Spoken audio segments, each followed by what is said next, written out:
చాలా చక్కటి సూచన అండి. నేను 4 సంవత్సరాల క్రితం పార్లమెంట్లో ఈ వ్యవసాయానికి అనుసంధానం కూడా నేను ఇప్పుడు మాట్లాడటం జరిగింది. ఇప్పుడు నేను ఉప ముఖ్యమంత్రి గారిని ఎందుకు అభ్యర్థించాను అంటే చట్టం గురించి కొంచెం క్షుణ్ణంగా నాకు అవకాశం ఉంది కాబట్టి అడగడానికి ఒకే ఒక్క కారణం, జిల్లా పరిషత్ ఒకటే ఉంది కనుక, అది ఇంకా ప్రెసిడెంట్ అసెంట్ రాలేదు కనుక నేను అడగటం జరిగింది తప్ప వేరే రకంగా కాదు. అది ఇవన్నీ 4 కోట్లు వచ్చి ఒక నియోజకవర్గంలో 15 కోట్లు వస్తున్నప్పుడు ఆ డిఫరెన్స్ వస్తుంది అధ్యక్ష. బట్ ఇదేమో మనకున్న గైడ్ లైన్స్ ప్రకారంగా ఆ రకంగా చేసే పరిస్థితి ఉంది కాబట్టి ఆ గైడ్ లైన్స్ ని సరళీకరిస్తే మనకు అనుకూలంగా ఉంటుంది. ఈ రెండు అనుసంధానం చేస్తే ఇంకా మంచిది అధ్యక్ష. వారికి సూచన చెప్తారా అధ్యక్ష?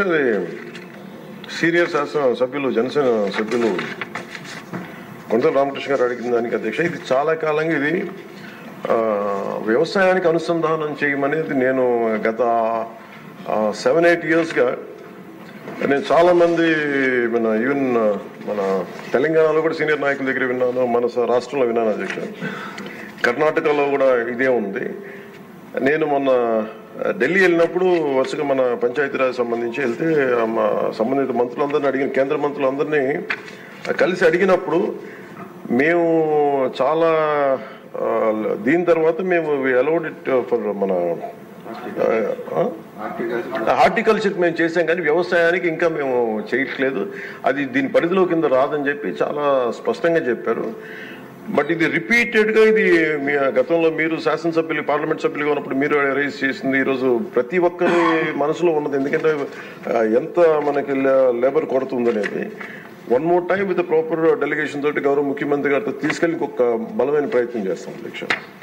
అలాగే ఇందాక పార్సాద్ గారు అడిగిన దాంట్లో ఈ డ్రాట్ ఎఫెక్టెడ్గా ఉంది, ప్లస్ ఒక వర్షానికి ఉన్నాయి మనకి కర్నూలు జిల్లాలో, దానికి సంబంధించిన చేయగలరని అడిగిన దానికి అధ్యక్ష, this year 55 drought affected mandals కి గవర్నమెంట్ ఆఫ్ ఇండియా పర్మిషన్ ఇచ్చింది అధ్యక్ష, 150 రోజులకి. సో దాంట్లో అది ఉందని అనుకుంటున్నాను.